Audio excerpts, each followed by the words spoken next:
Last time on Cat Z Edition. Cat got beat up by ducks and fell onto a morphine needle. And now he's about to get given a mission beyond anything his homeless self has ever faced before.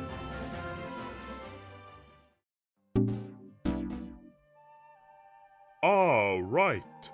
There should be someone scheduled for divine intervention right about now. Hello. It is me, God. Oh, okay, cool. Also, my legal name is Jeff. I fucking knew it! Now that I have your attention, we have very important matters to attend to. Yeah, Jeff? What's up? Don't look at me like that.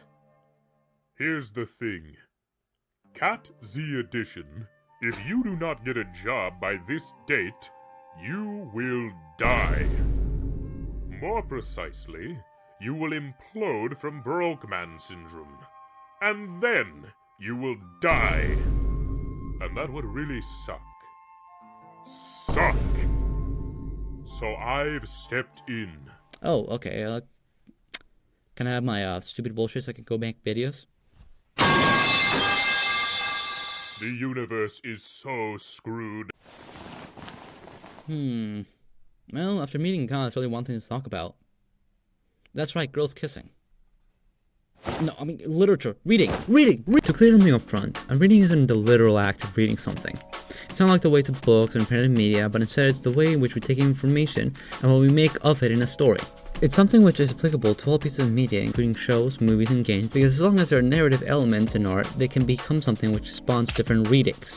For example, I read Fully Coolly episode 4 as not only Naruto learning that he misses every shot he doesn't take, but also it being an euphemism for him getting laid, with this episode in particular focusing on what comes out of Naruto's head as being impressive, the double entendre of him going to a home base with a girl, as well as the headquarters nosebleed reactions and this episode's emphasis on the sexual themes, which all lead me to this conclusion. That he gets laid. It's a really weird show. However, doesn't mean that it's the correct answer to whatever the hell was going on in this episode. My approach very much works off with the assumption that all the series is anthological, and not a straight shot series with a singular overlapping meaning to his head injuries, and that the bizarre imagery can all be pieced together in each episode to discern a greater truth to that single episode, as opposed to being a piece to the greater story of the show. Basically, a reading is how you perceive the meaning in something. And while there's a lot of debate and arguing perspectives on how an author's readings compares to an audience's, we'll get more into that later, so just put a Google Map logo on that. No, not that one, But authorial readings are something which I still think about. At the end of the day, basically any reading can be considered valid. However, they can still be judged in quality by how much the text itself supports what one is saying. Sure, you can say whatever bullshit you want, but just like in any critique, there is various ability to be able to critique something. From the very perception-based and subjective art of having an opinion, we develop fan interpretations, assumptions, and extensions of the original text. These things can vary from small things such as headcanon, which smooth out events, or world-building events that aren't shown inside their own story, all the way to Shadow the Hedgehog likes Kill la Kill, Latina, Shrek, yes the man, not the movie, and has been trained as a service animal. Look, if you truly believe that beauty is in the eye of the beholder, and that the audience alone creates value and meaning in art, then one must accept still interpretations as possible without discriminating, and not randomly decide that one person's thoughts and interpretations are gospel, while opposing or even unrelated opinions are all incorrect or misleading. This leads into a very interesting form of reading, that being queer readings.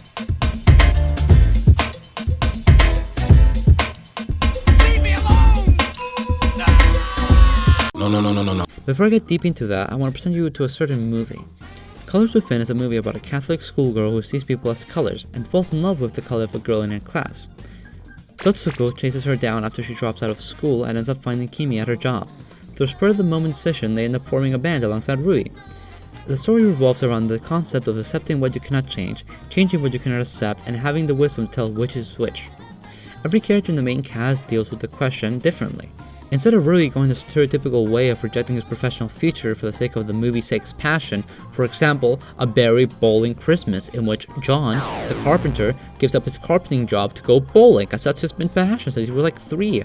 Rui's arc instead is that of learning to be more open about his love for his hobby instead of hiding away from his mother, and to value his own self-expression even if it's not the only thing he wants to pursue in the future, wanting to uphold his family legacy what they worked for while also keeping himself and his personal thoughts intact. Kimi drops out of school behind her grandma's back and starts working at a record/bookshop in which she practices a guitar.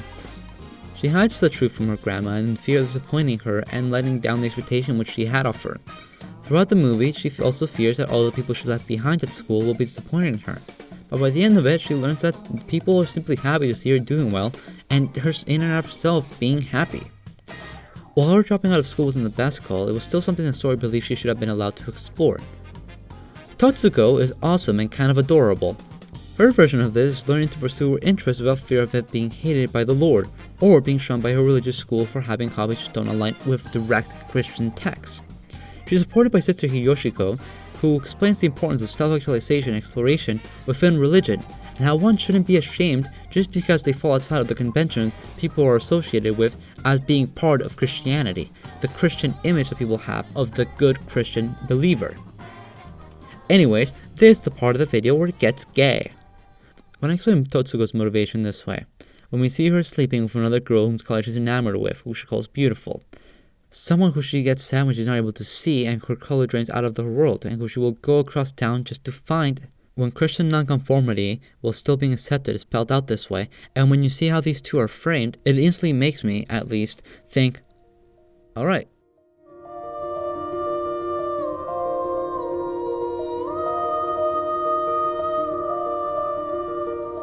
So this works as a bi allegory, right? Because if a single one of these two were a guy, you'd all be praising the romance writing. Every single last one of you, not you weird. Hey, I'm John, I hate everything. Look at her panic. Look at her be interested in him and being too shy to approach. Look at his face of relief at finally being able to connect with others who share the passion of what he likes.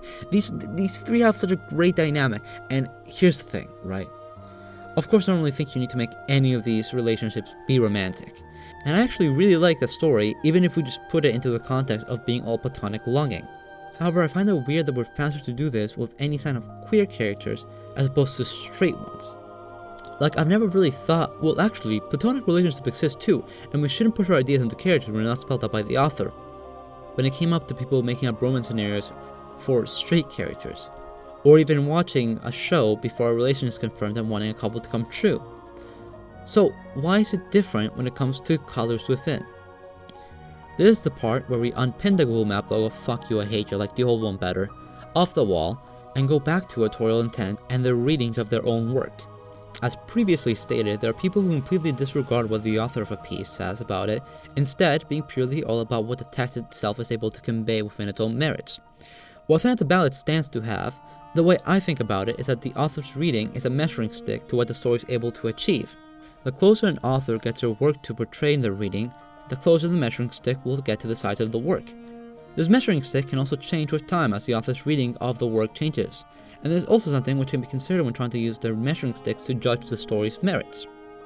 For me, it simply feels weird to live in an era of mass information and not at least attempt to see what the creator has to say about their piece, to get more context behind the scenes as to what could possibly be trying to say with all these pieces. This is a weird interception with the idea of queer characters, because a lot of writers are cowards, and don't just want to have Yuri and Yaoi up front. Like fucking pussies, and narcs, and dummies, and I want more. No, I'm just kidding. This leads to entire audiences knowing a character isn't straight. Meanwhile, the author swears to their dying breath that these two same-gender people who would die for each other and do anything to spend time together are just really good pals.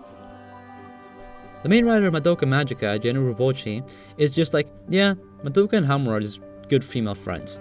Meanwhile, we have people out here doing Pepasylvia level work showing that, yeah, no, these two both absolutely and completely love each other and infatuated with each other. Like, have you seen how rabid they are on Tumblr over this?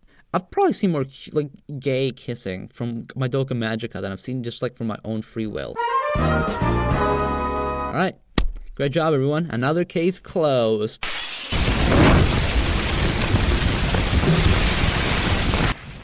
Well, there goes my employment. The dynamic of queer identities being shunned and kept under multiple layers of subtext is what leads to there being a desire to dig and find representation where they can get it. In a world where people are afraid of showing two men kissing because it's too sexual, oh, but they'll show every Renaissance film to kids and push them to think romantically about their young peers because that's normal, right?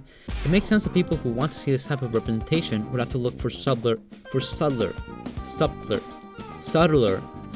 representation. Fucking stupid ass word. Now, here's the thing. And on to my point.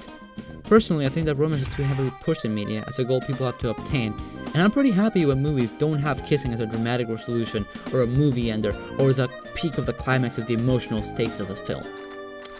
However, I think there's a difference between saying that, and being scared of lesbian and gay couples because they make you uncomfortable. If you want more emphasis on non-romantic relationships, you can want that, and I think that's a good thing. But if you're going to go at media that depicts characters in queer relationships because you're tired that there are no romance-like adult stories, then you need to have that same energy, if not multiplied by 10, 20, Kaioken times 30 never happened, towards the constant dog water of straight couples that we see in stories. Because for every one well-written gay character, we have 10 Hallmark movies which just have like straight couples. Or we have a bunch of like just random movies from the 80s and 90s that all have female love interests. It's a staggering amount when we compare it to the very like technical minimal that we have for queer people.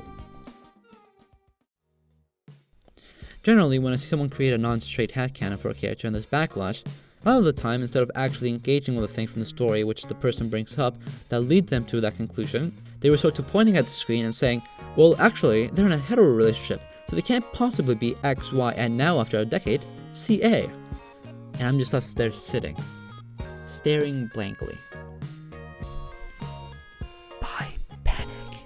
I'm sorry, but if your counterpoint towards his character being queer is that we've been shown that they like the opposite gender, that's not really the gotcha against your point in the way you think it is. All you've done by saying this and bringing it to the conversation is creating the case for that character being bisexual. Bisexual people can, and at times are, in hetero relationships, or at least hetero-passing relationships, because as the name implies, they swing both ways. In a way, that's one of the best examples of heteronormativity, assuming everyone's straight until proven otherwise, as it applies to media.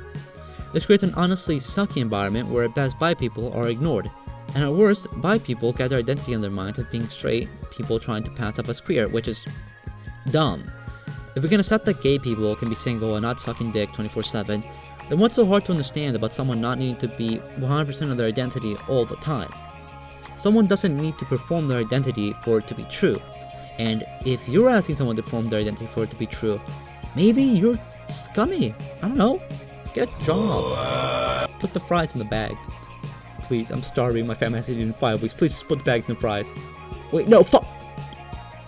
When creating a reading of a piece, one puts a little of themselves into it. And this includes previous biases.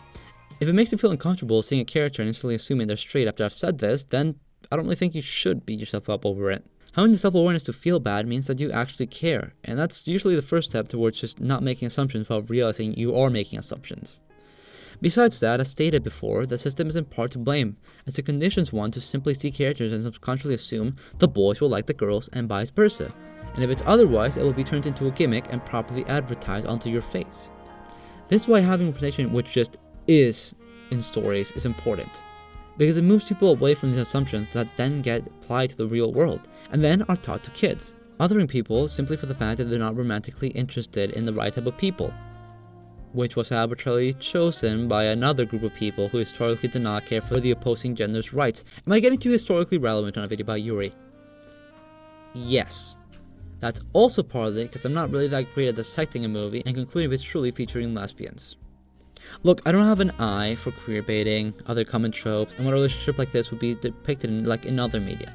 So all I can say is that I think Cosmic Fin is a good, lighthearted, and nice-feeling movie, with great animation, a great soundtrack which undertones the story, and at the end does one of my favorite tropes of having the characters in-universe write the lyrics to their song, which in turn gives us deeper insight into their minds.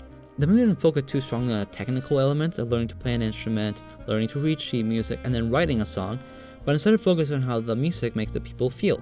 Similarly, each of the protagonist's secrets aren't massive tragic events which they carry by themselves, but instead the accumulation of small circumstances, and the movie focuses on the way they feel about it with a lot of scenes of introspection.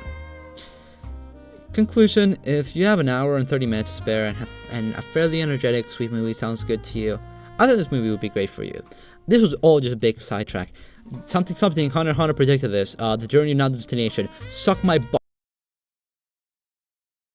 Well, I tried working at the Doom Yuri factory, but seems like it didn't work out, so what can I do now? Complete.